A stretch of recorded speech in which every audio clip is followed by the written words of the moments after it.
What's up, Addicts? I'm Josh. I'm Michael. And today we're back. I know it's been a while. We're back for a movie review. This time we're talking about Bad Times at the Royale, which It's a long movie title. It's a long movie title, and it's a long movie. Mm-hmm. But I personally liked it. This was a worth ticket, which I haven't been able to say in a while, specifically because, we haven't reviewed movies in a while.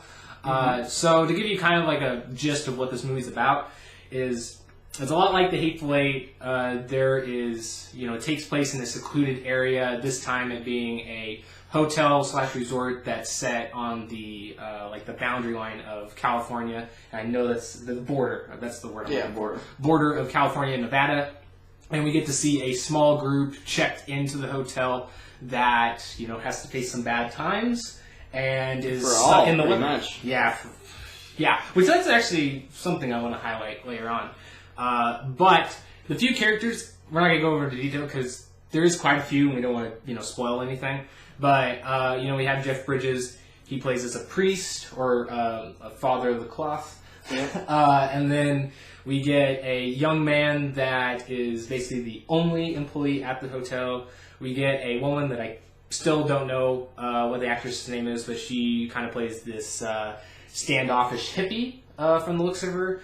We get John Hamm in this, where he plays as a traveling vacuum salesman, which is so good. And then I can't remember the actress's name either. I think she's a performer, but she is she is a performer. She's like a singer. Yeah. And I believe we do get a couple more characters. There's some more that have minor roles, like Chris Hemsworth and Nick Offerman. We'll go into detail about their characters, but it's got a pretty great cast. And so I guess kind of just breaking it down.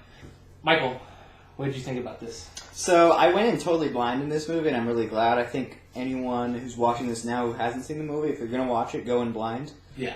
I really like the opening sequence, which you have characters, and it has a role later in the movie.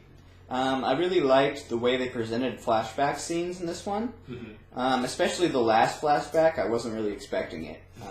And then the bad guys, the real bad guys, are interesting in this one.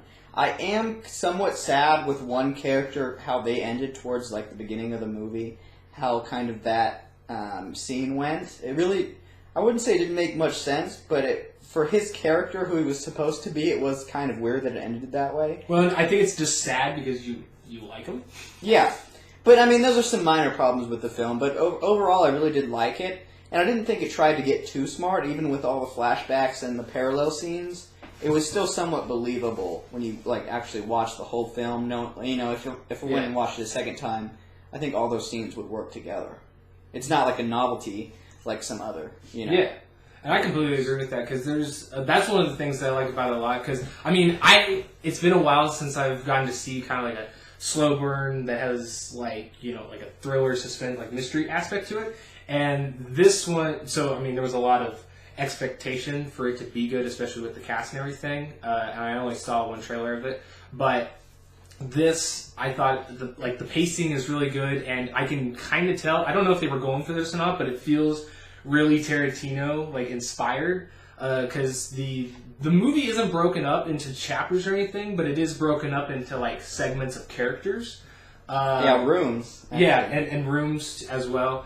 And so I really love that kind of style, and I don't know, the characters I think themselves are really great, because there's not really any character that I disliked at all. No matter what time they were on screen, I thought they added something to the movie that I found enjoyable. There is a couple things. There's one thing at the end that with Michael, I had a few things that I maybe was well, that doesn't make I didn't like that as much, or maybe I didn't make much sense. But it's I get it because of the scene, the characters and who they're supposed to be. I think it all makes sense, and looking back, especially multiple viewings, I think this is something that really holds up. I don't know what else to say besides that, because I don't want to give too much away, because typically we like to break these down and maybe do more of a spoiler talk, but for this movie, I really want you guys to see it without going like, going blind, like Michael said, because I like only watching one trailer. For me, I knew one aspect of the characters.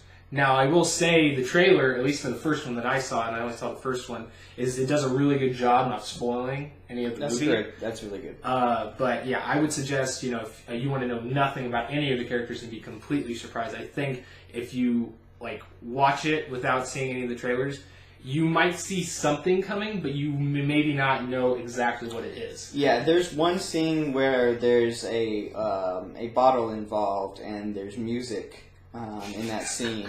And the first time I saw it, I was like, what is happening? How is this going to go together? Why is this happening? But, later on you kind of figure out. Yeah, and there's also a great element that they added. I won't go into too details, so, for those that haven't seen this won't get what I'm saying. But there's something that you learn about a character, and, for a show like this, I don't think you take who they say they are as, face value. You kind of are like, I need to see more to, like, really get a read. But there's one thing about a certain character that, maybe after you learn a little bit more about him, you might be questioning if what he says is actually true. And they do a really good, not so much twist, but just kind of something that I thought was really great in the direction that they went, keeping a certain thing, right? Which I guess the only other thing I will praise is, like, its balancing, because I thought it did a really good job between, like, suspenseful build-up, in not so much action, but friction or like tension in the room, and then also comedy. I think they did a really good job of balancing all three of those at the point where I didn't think any one thing overtook anything of the experience. It was just really fun. It was like one of those that, I mean, I guess kind of. Do you have any final good moments you want to talk about or things? No, about? I mean we can sum it up. Okay. I guess going into rain, I'll keep this going into rain, keep this short. So for me, I think I have to give this, I'll probably give it a little bit higher rating than Michael. I gotta give this a Gotta Have It. For me, this is just something that I really did enjoy, and you don't really see too much of, these where you get you get a good script, an interesting story that feels kind of fresh, and one of the things I think is a great takeaway is seeing actors that don't necessarily play their typecasting, but still bring their essence to the role, but not going overboard with it. So for that, I would give it that. I found it a really enjoyable film. Yeah, I think this one's borderline between a Gotta Have It and a Worth It. I'm gonna go with a Worth It for this. There are just some plot elements that I have problems with, but for the most part, I really like the story and the overarching narrative. So it's really something you should go out there and watch. I would say either watch between watching in theaters or watching it, by getting it on DVD or streaming it. I think it's good to have the theater experience for this one, especially for the music. Yeah, for the music and everything. So this is one that I definitely would. It's worth it. You should watch it in theaters. Yeah, there's also one. I think their audio did a really good job. This is the last thing I'm going to say. Is because we were sitting in the theater, and I remember there's one scene because there's part of the film that takes place in the rain, and you're inside the hotel room, and it's this really muffled sound, but you can distinctly tell it's water hitting a roof or coming off the side of the house. And to me, I was like, is it raining outside? Because in our area, it was kind of in between rain, so I was like, is it raining? And I was like, no, that's in the movie. I was like, wow, you probably wouldn't hear that if you were at home, unless you got a great entertainment system. But for me, I was just like, wow, that's really cool, the amount of detail they put in. But the music is really great, so I think it's worth the experience just for that. Well, old timey. Yeah, it is old time. Classics. In a follow-up video, we might talk about there's a little nod to a possible president. Yeah, so possible. We can talk about theory. We can have a theories video. Yeah, so we might go into depth about that. But anyway, guys, that will conclude this review. If you haven't already, you should go check it out because it's good and don't miss out. So we will see you guys next time. Later. Later.